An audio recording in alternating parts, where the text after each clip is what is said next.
Hi, I'm Mattie from Quiltsmart, and I'm going to show you just a little bit about trimming and turning and using the fast turn and the purple thing with some of the Marie Webster pieces.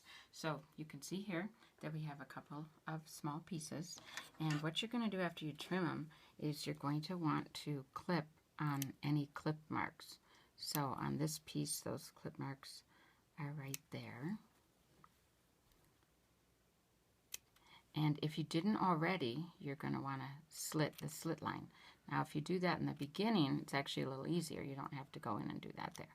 So for this piece here, this is the center of the American Beauty Rose. You're going to put your hemostat in there, and it's called a mosquito hemostat, and we showed that in another video too.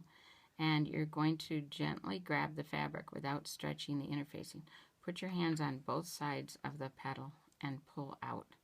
And it's really quite easy once you get the hang of it here. So you're going to do all four sides like that, just gently pulling, grabbing again the fabric only, not the interfacing. And the last little one, there we go. Now you can use either the hemostat to poke out, and you're going to want to go between the fabric. You never want to go between just the interfacing and the seam. You want to go between the fabric. You'll pick that up real quickly. But the purple thing is a really nice tool. It has a really nice end on it, and that I like to use too to poke those out.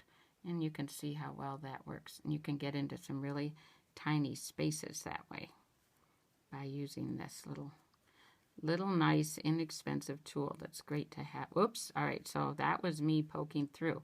That's good to know for you to see, because I was only pushing against the interfacing there. And what you want to do is you want to be between the fabric, where you can see if you're between the fabric, you can, it's a little stronger. The interfacing is lightweight in your quilt, and therefore you don't want to stretch it or poke through it. And you can see how easily you can get a really pretty little piece. So this is another one. This is a calyx. And again, we're going to just clip to the stitching. And from that side, you can see how that looks.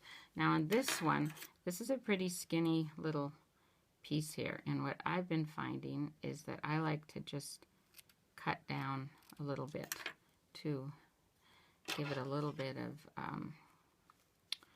to alleviate the stretching a bit. Go in, you do the same thing, pull this back with your two fingers, pull out your fabric, do the same on the other side. These pieces are little, okay, and then you take your purple thing and push between the fabric, and you can see how nice you can get this little calyx. So the calyx, what you're going to do then is turn it under like that, and you want to make sure that you do clip. That's what makes that area there so nice. If you don't clip, that will not be quite nice. The interfacing will be showing. So the next thing that I want to show you is how to turn a longer kind of a tube piece. This is a piece from the Marie Webster Festoon Border and Buds. This is the top swag from that piece, like right there. And what you can do is, this is half turned. You're going to put a little slit in it and then turn with the tool that I'll show you one end. Another option would be to slit all the way to the edge, and then, well, let me show you this piece instead. To slit all the way to the edge here and then turn each side like you would a facing. Now, I keep my fast turns in a tall jar. I love that because I always know where they are and they don't follow or roll off the table or anything. So I'm going to take this and put this into the edge. And then I'm going to take this little kind of a piggy-tailed end and put that in the tube. It's a wire, so it wobbles. That's not me shaking. And go all the way to the end. I'll show you from the back side. You're going to poke through the fabric like that. Then you're going to feel where the tube is, and you're going to put it right down through the center of the tube and pull. And then you're going to pull all the way until it pops out the other end of the tube. You can see it there.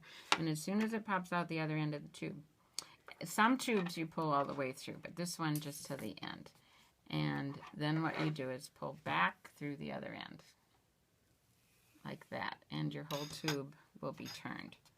And now you get a nice flat surface. Well, first you're going to take your purple thing then, and you're going to just kind of, again, between the fabric only, you're going to poke out those curves. And now do a little finger press. Oh, also, with the purple thing, you can pop out the ends on this particular piece. And that's because, this time I do want to go through, that's because it alleviates some bulk, and there actually isn't any stitching there. So you can pop that through. Then you're just going to do a nice finger press, and like that, and both sides. And when you're done finger pressing, you'll have a nice piece that is ready to put on your quilt. Thanks so much, and we'll see you in another video.